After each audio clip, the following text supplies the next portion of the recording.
Quran, ruwatul Quran itu atammul ruwat fil musalsalat. Orang yang paling sempurna meriwayatkan musalsal. Musalsal itu menirukan Nabi SAW. Itu periwayat Quran, bukan penghafal aja. Periwayat Al-Quran. Dalam membaca Al-Quran, baca A, itu harus dilihat mulut gurunya.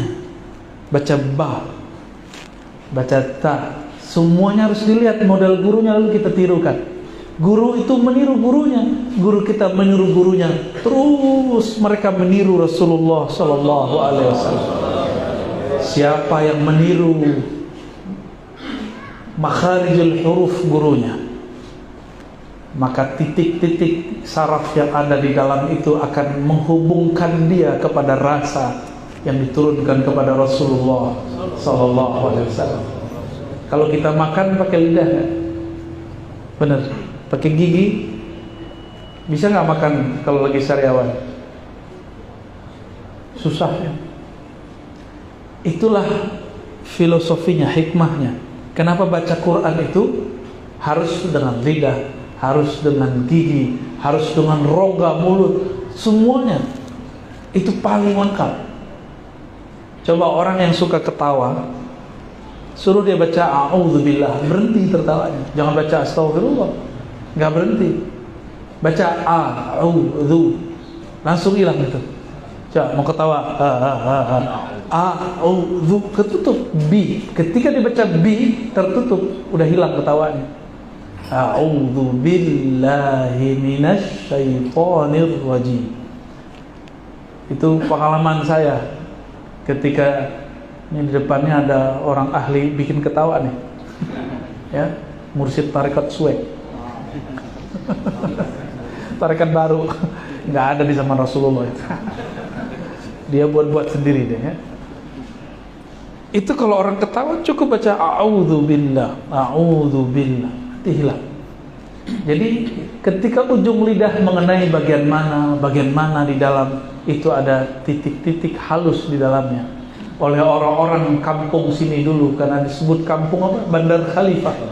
Dulu khalifah Thariqat Naqsyabandiyah. Mereka mengajarkan 7 titik. Titik makharijul huruf lebih banyak daripada titik yang ada dalam thariqah. Maka dalam tarekat mu'tabarah, thariqah tertinggi yang nomor pertama adalah thariqatul Quran. Antum coba lihat sendiri, ya, di Jamaiyah Thariqah Mu'tabarah yang nomor pertama apa? Thariqah Quran. Karena membaca itu ada zauknya. Sayyidina Umar sebelum dia Islam, dia mendengarkan itu dari adiknya. Karena kekuatan ketukan itulah Sayyidina Umar kemudian tersadarkan. Dia mencoba menirukan bacaan adiknya. Wah, ini luar biasa ini, ya. Itu secara harfiah, secara zahir, bahwa thariqat makharijul huruf yang diturunkan oleh Maulana al-Imam Al-Hafiz As-Sufi, namanya Al-Jazari, ya. Beliau seorang sufi, akidahnya ahli sunnah Asy'ariyah Maturidiyah, dan beliau punya kitab lain juga tentang zikir. Allah masyhurkan dia sebagai imam thariqat makharijul huruf, ya. Maka orang yang benar cara baca Qur'annya, insya Allah tidak pernah kesurupan. Kalau benar cara baca, jadi baca Al-Quran itu buka mulut, ya. Buka mulutnya. Baca Quran itu ikutin polanya. A ya dibuka, I ya turun. Ini semuanya begini. Monyong baca Quran ke rumah monyong, ya. Berarti dia baca Qurannya, gurunya namanya Syekh Al-Yutubiyah. Baca Qurannya lewat YouTube, sembari berangkat kerja dia dengerin YouTube, ya. Baik, kembali ke awal tadi. Jadi siapa ahlullah? Orang yang kenal kepada Allah, orang yang biasa dialog dengan Allah. Ada ahlud dunya. Jadi di alam semesta ini hanya 3 keluarga. Ada ahlud dunya, ada ahlul akhirah, ada ahlullah. 3 aja. Ahlul dunia, mereka adalah orang yang beramalnya, baca Qur'annya untuk dunia, baca Qur'annya untuk kesejahteraan dunia, baca Qur'annya untuk popularitas, baca Qur'annya, ngajarnya, ngafalnya untuk mengumpulkan umat, untuk dirinya, bukan untuk Allah Subhanahu wa ta'ala. Mau kaya baca Waqiah, itu ahlu dunia itu. Mau sakti baca inna batsya rabbikal syadid, pukul, itu ahlu dunia. Pengen melet, padahal ayatnya tuh. Saya nggak usah bacain, ntar pada praktek semua. Dibacain dekat kerbau, kerbaunya yang lengket. Ahlul akhirah, siapa ahlul akhirah?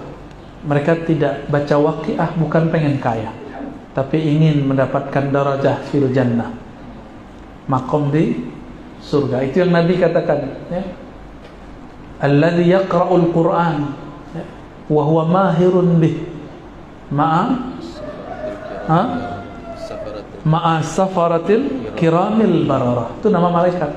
Orang yang baca Quran dan dia mahir, di riwayat lain hafizun, dalam riwayat Muslim, wa huwa hafizun lahu, dia menjaganya sehingga dia jadi mahir. Jadi hadis ini bisa digabung riwayatnya, karena dia jaga hatta yakuna mahiran, sehingga dia menjadi mahir. Kalau mahir gak terbata-bata lagi, maka Allah kirim bersama dia. Satu huruf itu ada malaikatnya. Satu huruf ada malaikatnya. Bahkan dalam basmalah itu malaikat terbanyak di Quran, itu malaikat yang mikul bismillahirrahmanirrahim. Paling banyak itu malaikat yang mikulnya. Kalau kita dibukakan mata batin oleh Allah, mungkin kita pingsan-pingsan. Maka salah satu nikmat Allah kepada kita yang lemah ini, Allah tutup hijabnya dengan hijab cahaya, hijab pahala.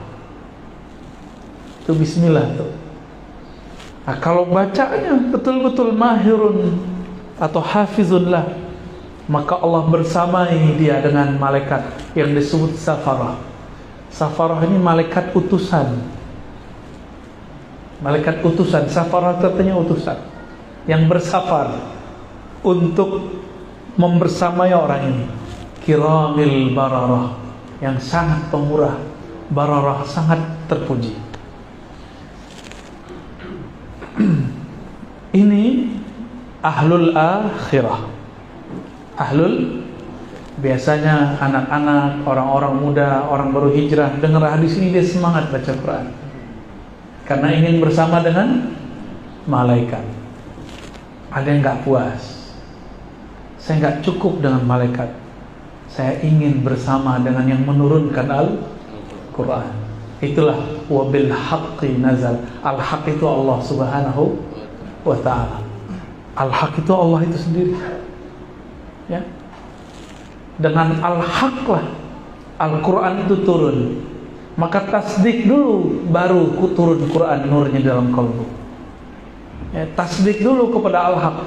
Al-haq itu tidak ada miryah wala raib wala syak. Tidak ada lagi keraguan di situ. Al-haqqu mir rabbika. Al-haqqu, al-haq dari Rabbmu. Fala takunanna minal mumtarin. Maka jangan engkau ragu lagi. Ada sedikit keraguan di Quran, hati-hati, ya. Apalagi yang mengatakan Quran belum sempurna, ya. Dia nggak sempurna, Quran yang dia tuduh. Nah, berdasarkan ini, sahabat-sahabat yang muliakan Allah, ada yang ketiga, dia baca Quran bukan karena dunia, bukan ingin sakti, bukan ingin kaya, bukan ingin sekedar surga. Dia ingin berkalam-kalam dengan yang punya surga. Bukan sekedar dibebaskan dari neraka, tapi dia ingin bersama dengan yang menciptakan neraka. Itulah ahlullah. Sehingga mereka ada yang berkata, ya Rabb, seandainya engkau memasukkan kami dalam neraka-Mu, tidak masalah, yang penting engkau ridha kepada kami. Kalau Allah ridha mungkin gak masuk neraka? Gak mungkin ya. Nah, itulah mereka ahlullah wa khasatuh. Maka mereka ini setiap kali bertemu nama Allah di dalam Al-Quran pasti bergetar. Wajilat qulubuhum, pasti ada getaran di kalbunya. Gak mungkin gak ada getaran di dalam kalbunya. Tapi jika getaran itu sudah kuat, sudah biasa, maka kalbunya akan tenang. Summa talinu juluduhum wa qulubuhum ila dzikrillah. Surat Az-Zumar, ya.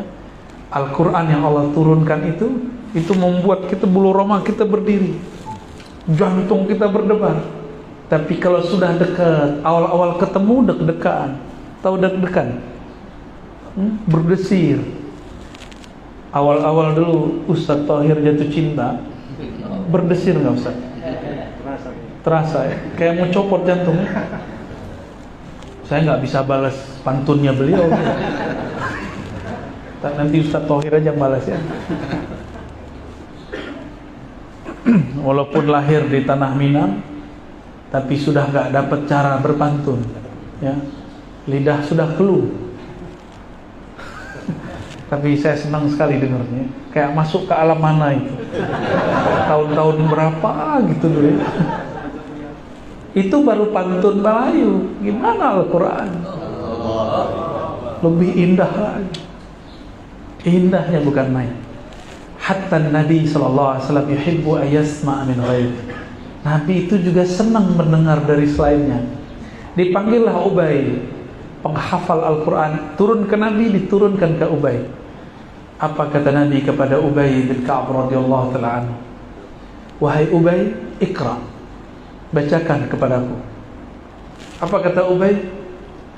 Ya Rasulullah, apakah aku membacakan kepada engkau sedangkan Quran turun kepada engkau? Masyhur hadisnya, hadis Sahih Bukhari.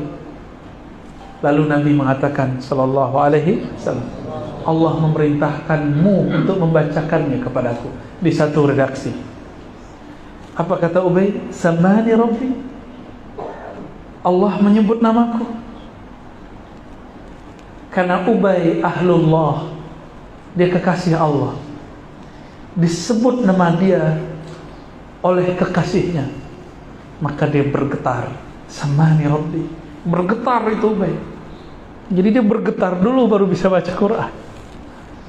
Allah menyebut namaku wahai Rasulullah. Nabi mengatakan na'am sallallahu alaihi wasallam. Bayangkan nama kita disebut oleh pemimpin negeri yang adil, disebut oleh pejabat yang amanah. Senang nggak? Kalau main nggak adil kita nggak senang, ya. Kawan saya mantan pejabat, mantan, diundang oleh menteri untuk sholat id di sampingnya. Itu jadi bahan cerita dia. Senangnya bukan main. Aku masih disebut oleh Pak Menteri, Bu Menteri. Itu baru yang nyebut, yang ngundang siapa? Menteri. Bagaimana jika yang menyebut, yang mengundang, yang memerintah langsung pemilik alam semesta ini? Maka Ubay namanya terkenal tidak hanya di bumi, namanya harum sampai ke langit, bahkan sampai ke arasnya Allah Subhanahu wa ta'ala. Maka Nabi hanya seperti Ubay lah yang pantas membacakan Quran ke Nabi sallallahu alaihi wasallam. Maka dibacakan oleh Ubay. Di saat itulah Ubay, ya, membaca di depan Nabi. Itu awalnya, itu disebut rabitah. Membaca Quran di hadapan guru, supaya lenyaplah memandang guru. Yang dipandang adalah Sang Maha Guru, Allah Subhanahu wa ta'ala. Itulah yang disebut ahlullah. Jika dia baca Quran seakan-akan dia di hadapan Rasulullah SAW. Tapi kan kita tidak bertemu Rasulullah, maka perlu berguru. Ingat kita baca depan guru, nanti rasa itu akan Allah turunkan, Allah naikkan sampai kepada baginda Rasulullah SAW. Dari Rasulullah lenyaplah semua itu. Wa ma baqiya illallah yang tersisa rasa itu, pandang itu hanya Allah Subhanahu wa taala. Baru orang ini yakhiruna sujada, dia dibacakan Quran, dia tersungkur sujud karena saat itu yang terpandang dalam dirinya cuma Allah Subhanahu wa taala. Ya. Maka para asatidz, PR kita masih banyak mau jadi ahlullah. Ya, jangan-jangan kita baca Quran masih karena ada jamaah. Suaranya disudes-sudeskan supaya besok diajak umroh bareng. Ya. Suaranya dimatrut-matrutkan, ntar matrut jadinya. Tahu matrut? Ditolak. Suaranya diafasi-afasikan, ya, misyari-misyarikan. Udahlah, bacalah Quran dengan bahasa kita, dengan suara kita. Suara yang indah itu bukan suara fulan. Sayyidina Abu Bakar As-Siddiq disebut oleh Rasulullah, suruh dia jadi Quran, jadi imam salat baca Quran. Sayyidina Abu Bakar, apakah dia aqra dalam artian ahsanuhum sautan? La. Apakah dia orang yang paling bagus bahasa suaranya? Tidak. Tapi kok disuruh Abu Bakar jadi imam? Karena setiap kali dia baca bismillah, dia bergetar takut merasa hadir yang punya nama. Dengan nama Allah, nama tidak pernah pisah dari yang punya nama. Itulah rasa yang muncul pada Sayyidina Abu Bakar. Maka baru dia takbir Allahu Akbar, suaranya langsung hilang. Takbir naik, salat sempurna. Wusul dia kepada Allah Subhanahu wa taala. Maka dia baca Quran, suaranya seperti orang nangis, terisak-isak. Awal saya dulu selesai suluk 40 hari, saya baca Al-Fatihah, baru bismillah saya nggak sanggup. Baru paham, oh ini baru secercah, setitik rasa Abu Bakar As-Siddiq radhiyallahu taala anhu. Kita mau pindah ke Ar-Rahman, itu sudah nggak sanggup. Betapa besar dan beratnya nama itu. Oh, sekarang orang jadikan untuk musabaqah, boleh, tapi niatnya harus benar. Malah dijadikan bahan berdebat. Itu orang yang berdebat dengan ini nggak mengerti rahasia asma-asma di dalamnya. Maka PR kita banyak, Bu, ya, para asatidz, supaya menjadi ahlullah, ya. Jadi oleh-olehnya 3 itu: ahlud dunya, ahlul akhirah, ahlullah. Kita ahlu Quran yang mana? Quran yang ahlu dunya, orang baca Quran yang dia ahlul akhirah, suka cari-cari pahala, atau ahlullah, ya. Tinggal dipilih, mau dapat dunia dengan Quran, mau dapat surga dengan Quran, atau ingin bersama yang punya surga dengan Al-Quran. Semoga kita dihantar kepada yang ketiga.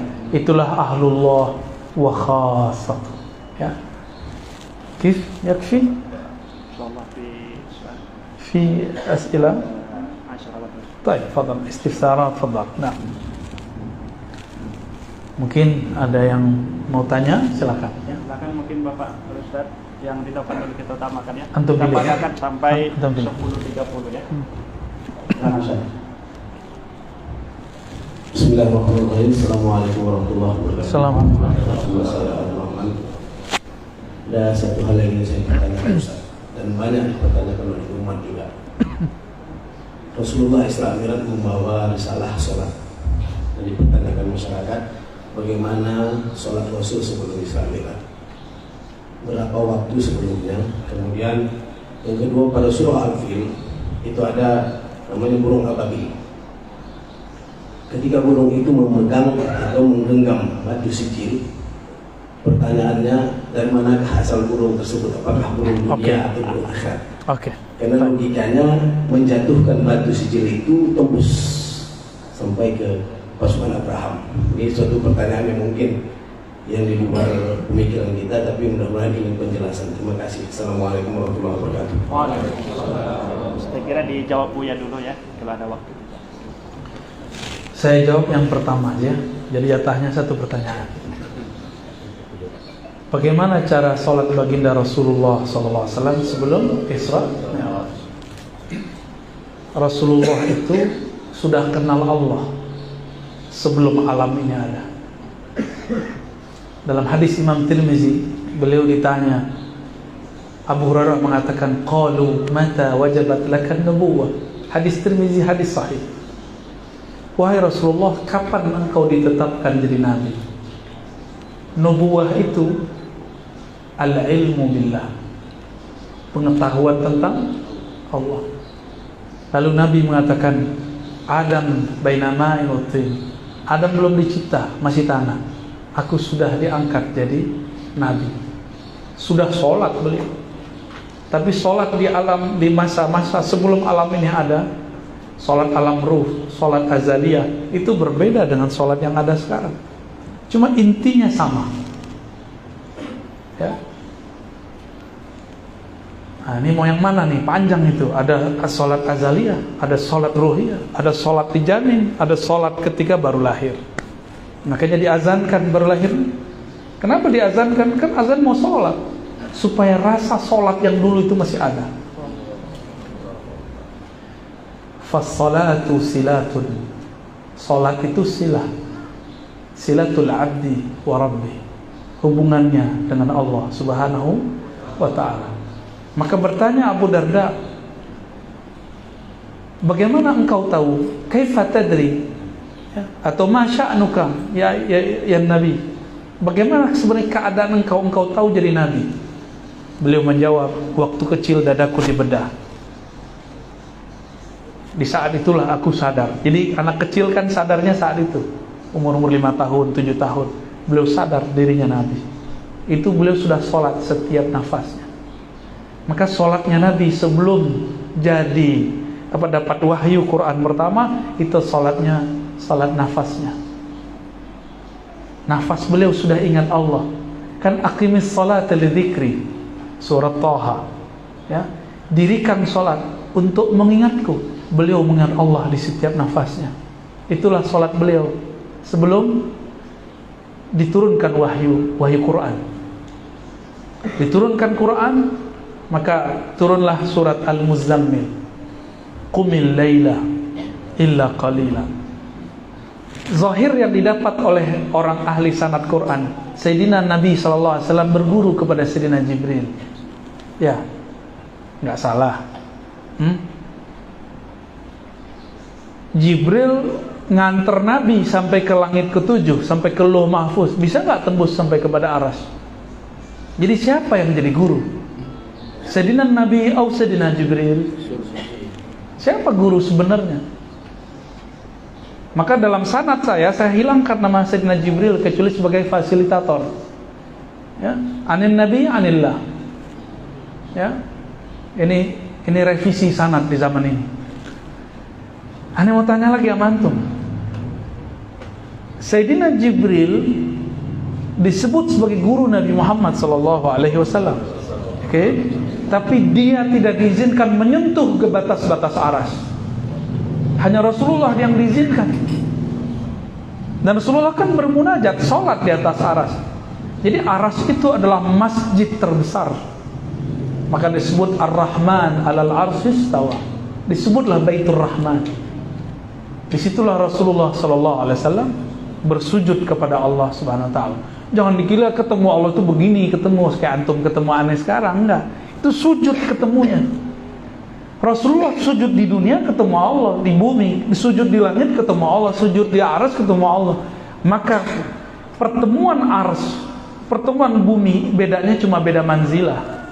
Bukan berarti Allah tinggal di aras. Ya. Allah sudah ada sebelum aras dicipta. Sebelum aras dicipta disebut al-ma, disebut ama, debu. Debu apa? Wallahu a'lam, itu rahasia Allah Subhanahu wa ta'ala. Ya, oh panjang itu ilmu ma'rifatullah itu Buya ya. Antum Buya juga kayaknya.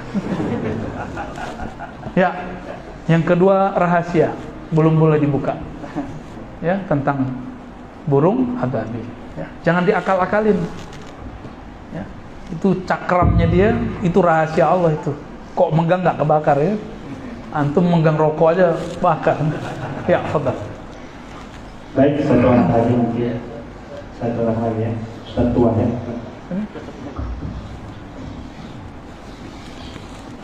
Assalamualaikum warahmatullahi wabarakatuh. Assalamualaikum.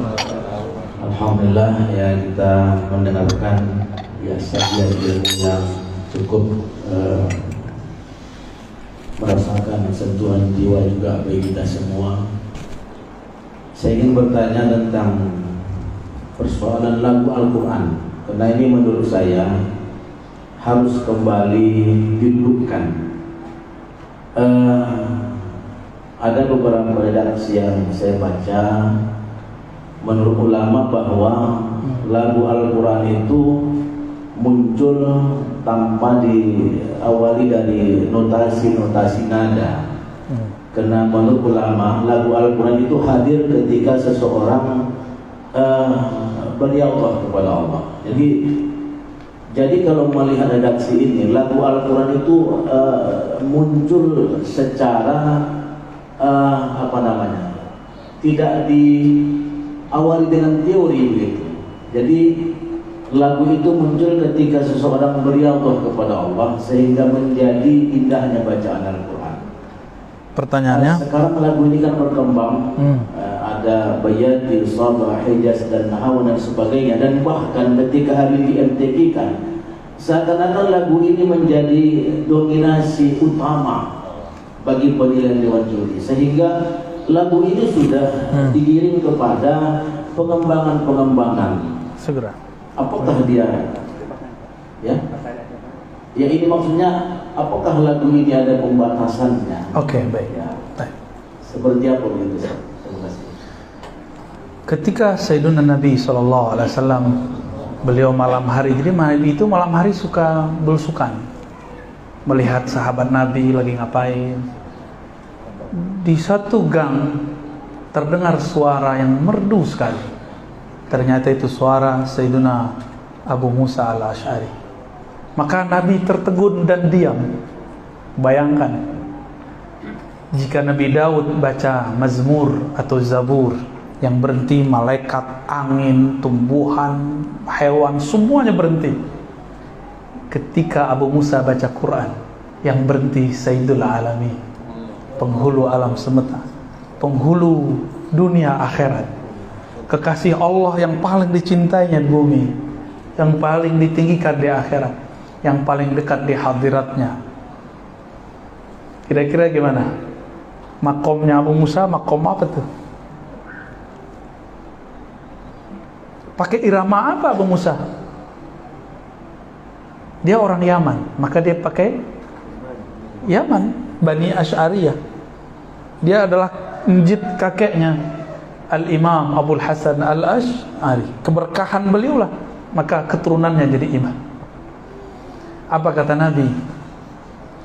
Sungguh Abu Musa utia, diberikan ya mizmar, seruling daripada mazamir Daud, seruling Nabi Daud. Pakai irama apa? Adakah Nabi membatasi? Tidak. Berarti yang penting sesuai dengan makharijul huruf, sesuai dengan hukum matnya, hukum tajwidnya. Sebenarnya yang sahih itu ilmu tajwid, bukan ilmu tahsin. Tapi tajwid itu artinya tahsin. Saya berharap nih para kiai, para ustadz jangan ngikut orang awam lah istilahnya tahsin-tahsinan. Kembalikan namanya kepada tajwid. Ya. Tajwid bersanad, hidupkan nama itu. Ya. Jazariyah kan antum pada punya semualah sanadnya. Yang ahlul Quran pasti punya sanad Jazariyah. Ke Imam Jazari. Itu cukup. Ya. Saya sangat takjub sekali dengan isinya, detail, setiap huruf dijelaskan dengan sedetail mungkin, dan tidak ada agama sebelum ini, sebelum agama Nabi Muhammad SAW yang detail cara membacanya. Makanya ketika ada kitab suci sebelah dulu dibaca dengan irama Mbak Yati, Mbak Nawa itu Abang Hijaz itu kayak saya mau mual dengernya, karena makharijnya nggak cocok ya, makharijul hurufnya nggak pas, matnya nggak pas ya, ala-ala dia aja ya. Ketika dulu orang-orang Arab Ahlul Qurra ini sholat di Mekah, Mereka mendengarkan orang-orang dari kampung Nahawan baca, kok indah sekali. Dia sholat, baca Quran, indah sekali. Orang Arab itu dengar sekali irama bisa langsung hafal. Maka ditirulah irama itu, jadi namanya Nahawan. Ya. Mekah Madinah itu disebut Hijaz. Hijaz ini ada pegunungan, ada kebun. Maka Hijaz Makkah beda iramanya dengan Hijaz Madinah, lebih kenceng ahlul Makkah. Ya. Maka orang Mekah kalau ceramah, orang Hijaz tuh kalau ceramah itu bisa bikin kita tidur. Suaranya tuh enak, masuknya ke dalam alam memori kita. Ya. Enak mereka kalau baca. Begitulah terus. Itu semua diambil dari ulama-ulama qurra yang mereka datang dari kampung mana bawa irama sendiri. Orang kampung Bandar Khalifah kali punya irama sendiri. Kalau di kampung saya irama saluang. Iya. Itu guru-guru tua dulu baca Qur'annya kayak seperti dengerin saluang. Ternyata saluang itu bukan dari sini juga, ada juga di Turki, ada juga di Persia, ada juga di tanah Arab sana. Ada Syekh Sa'ad Al-Ghamidi, tahu ya? Saya waktu puter itu di rumah dulu masih mengharamkan musik, jadi cuma ada Quran, nggak ada nasyid, nggak ada. Bapak saya bilang, itu suara kok kayak kakek ente dulu baca katanya.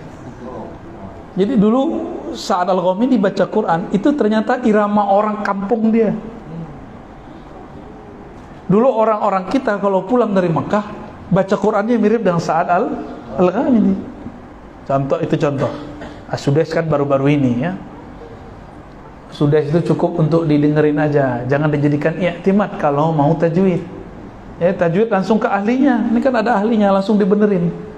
Kalau nggak ntar bunyinya sama, mulutnya beda. Nanti agak bengang-bengang dikit, hurufnya nggak ke hidung, keluarnya ke hidung. Ya, maka hidungnya kempang-kempis tuh. Udahlah pesek ya, kempang-kempis. Jadi coba jatuhkan diri kita di hadapan guru, maka kita akan menerima darinya. Jadi irama-irama tadi itu dibolehkan oleh sebagian besar ulama kita. Dulu guru saya Syekh Aiman Syawwa, bukan Aiman Suwaid ya. Ini sekampung mereka sama-sama dari Suriah. Itu baca Quran. Dulu saya sempat belajar kecil itu belajar munaghamat namanya. Ya, itu munagham. Berirama. Ada ketukannya, ada notesnya. Lalu mengharamkannya. Biasa ketemu kelompok sebelah. Shadaqallahul azim aja bid'ah dulu ya. Serius. Tapi batin ini nggak bisa nolak bahwa suara ini bagus. Bahkan guru kami di awal-awal kami ngaji, Syekhuna Ali Mustafa Yaqub, itu dulu memakruhkan baca Quran dengan munaghamat. Tapi lama-lama beliau membolehkannya. Syekh Aiman Syawwa, guru kami, membolehkannya. Bahkan belum mimpin sholat dengan irama. Tapi kalau Syekh Aiman Suwaid nggak mengizinkan. Bagi beliau yang penting makharijul huruf. Maka saya sarankan adinda yang santri-santri jangan pentingkan irama dulu, makharij dulu. Ya, khatamkan Jazari kalau bisa 2 kali 3 kali sampai betul mutafannin, fasih, baru belajar irama. Jangan kebalik, irama dulu baru. Jangan kebalik ya. Yang disuruh itu makharijnya. Nanti orang yang baca dengan makharij, iramanya akan indah sendiri. Insya Allah. Orang-orang kayak beliau ini telinganya sensitif. Ya. Kalau bunyinya nggak sesuai, itu bisa terganggu sholatnya. Jangan ganggu sholat guru-guru kita ya. Khalas. Wahai teman Buya, ini ada satu lagi supaya pas. Assalamualaikum warahmatullahi wabarakatuh. Ya, bagaimana cara wusul ilallah dalam perantara Al-Quran? Usul kepada Allah dengan Al-Quran. Al-mar'u ma'a man ahabba. Seseorang akan ma'ayyah, muraqabah ma'ayyah namanya, akan selalu bersama dengan yang dia cintai. Cinta Quran enggak? Cinta. Tapi kok dengerin popnya lebih sering? Ya. Cinta Quran? Pagi tadi baca nggak? Antum baca kok tadi waktu sholat subuh? Minimal. Tapi kalau bisa ada tambahannya, ya. Maka seorang itu harus punya wirid Qur'ani. Disitulah kalau antum nggak bisa, ambillah wirid ulama, wiridul latif, kan dimulai dari Quran, ya. Ratibul Haddad, Ratibul Attas, itu kan wirid-wirid Qur'ani, kemudian ditambahkan sunnah Nabi dan zikir-zikir para ulama. Itu cara untuk memagar diri dengan Quran, ya. Jadi cintai Quran, bawa dia kemana-mana, ya. Itu satu. Yang kedua, kenapa baca Quran tidak terasa usul padahal sering khatam? Karena antum membacanya dengan nafsu. Nafsu pengen dapat pahala. Satu huruf 50 pahala. Berarti baca Quran masih bersyarat. Orang cinta tiada syarat, ya. Orang yang sudah cinta nggak ada syarat sama dia. Yang penting aku bisa baca Quran. Quran itu law anzalna hadzal Quran ala jabalin la ra'aitahu khashi'an mutasaddian. Itu gunung apa namanya kalau di kita yang lagi meledak di sini? Juga di sini, yang di sini. Sinabung. Sinabung itu bersambung-sambung terus dia meledaknya. Ya. Tapi sekarang yang kasihan Semeru lebih ini. Diturunkan Al-Quran kepada gunung, itu dia bergetar. Dia akan tunduk, bahkan hancur, bisa jadi longsor. Antum nggak lebih kuat daripada gunung, ya kan? Tolonglah ya begini wajahnya. Ya, baru ngaji 1 jam, udah lemas. Ya. Itu diturunkan kepada kita. Loh kenapa? Ternyata Al-Quran itu cocok kepada orang yang elastis kolbunya. Maka kolbu itu disebut kolbu karena dia bisa berubah-ubah. Dia layyin, bisa dibentuk kolbu itu. Kalau kolbu sudah kasat, qulubuhum, sudah kesat kolbunya, sudah kasar, gak bisa lagi dibentuk. Gunung udah gak bisa dibentuk, begitu aja dia, ya. Alam semesta ini udah gak bisa diapa-apain. Dia sudah begitu dari sana syakalnya, surahnya. Maka Allah pilih manusia yang bisa berkembang, ruhnya, kolbunya. Jadi bacalah Quran dengan kolbu, karena dia turun kepada fuad, ke dalam kolbu. Maka bergurulah kepada ahlu kolbu, ambillah ilmu dari ahli fuad, maka mereka akan menghantarkan kita kepada muqallibul qulub, yang membolak-balik hati. Jadi sedekat apa Quran kita dengan Allah, sedekat kolbu dengan yang menggerakkan kolbu. Bacalah dengan kolbu, antum langsung usul kepada Allah Subhanahu wa ta'ala. Demikian ya, semoga bermanfaat. Mari kita tutup dengan doa. Astaghfirullahaladzim, astaghfirullahaladzim. Allahumma ya munazzil al-Quran, salli ala Sayyidina Muhammad al-munazzal alaihi al-Quran. Ya Allah yang menurunkan kalam-kalam muliamu Al-Quran kepada Nabi paling muliamu, hamba paling terhormatmu, Nabi Muhammad sallallahu alaihi wasallam. Ampunkan dosa kami, ampunkan salah kami, ampunkan adab kami yang kurang sempurna, yang tidak bagus dalam baca Quran. Maafkan kami yang masih meletakkan Quran-Mu di lantai. Maafkan kami yang masih mendiamkan Quran-Mu di dalam lemari, yang hanya menjadikan Quran sebagai penghias-penghias rumah. Allahumma ya Rahman ya Rahim ya Karim ya Azim ya Ghafur ya Ghaffar ya Karim ya Karim. Ya Allah yang Maha Pemurah ya Karim, kami ini ya Allah banyak bermaksiat kepada Engkau. Kami ini banyak salah kepada Engkau, banyak durhaka kepada Engkau. Tapi ya Allah, Engkau tetap jadikan kami sebagai umat Nabi Muhammad sallallahu alaihi wasallam. Engkau masih izinkan kami berkumpul mendengarkan kalam-kalam. Engkau masih izinkan telinga yang sering mendengarkan kalam-kalam yang jorok, otak kami yang sering menyimpan memori-memori yang kotor, lidah kami yang sering berkata kasar dan sangat tidak mulia, masih Engkau izinkan melafazkan kalam-kalam. Ya Rabb, ya Muqallibal Qulub, wahai yang membolak-balik hati, tetapkan hati kami untuk cinta kepada Engkau dengan Quran. Ya Rabb, ya Muqallibal Quran, ya Muqallibal Qulub, sabbit qulubana bil Quran. Ya Rabb, ya munazzilal Qur'an ilal fuad, imla' qulubana bil Qur'an, imla' fuadana bihikamil Qur'an. Ya Allah, penuhi kalbu kami dengan cahaya Qur'an, penuhi fuad kami dengan cahaya hikmah Qur'an, penuhi lub kami dengan nur Qur'an. Ya Allah, jika Engkau panjangkan umur kami, jadikan kami sebagai ahlullah, keluarga Engkau ya Allah, wa khasatullah. Jika Engkau wafatkan kami dalam husnul khatimah, wafatkan kami dalam membaca Al-Quran, wafatkan kami dalam membaca kalimah la ilaha illallah Muhammad Rasul, wafatkan kami dalam merindui Rasulullah, wafatkan kami dalam merindui Engkau ya Allah. Ya Rabb, ij'al hubbaka ahabba ilaina. Ya Allah, jadikan cinta Engkau lebih besar dalam kalbu kami, dalam ruh kami, daripada cinta kepada diri kami sendiri. Bahkan lebih besar dari bercinta kami kepada semuanya, anak istri kami, harta kami, dan semuanya ya Rabb.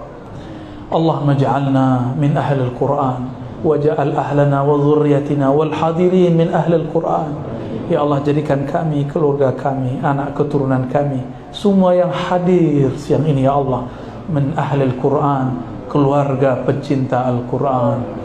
Allahumma rabbana atina fid dunya hasanah wa fil akhirati hasanah wa qina adzabannar waqtim lana bihusnil Qur'an wa sallallahu ala sayyidina Muhammad walhamdulillahi rabbil alamin. Mohon maaf, tidak usah salaman ya, kita salaman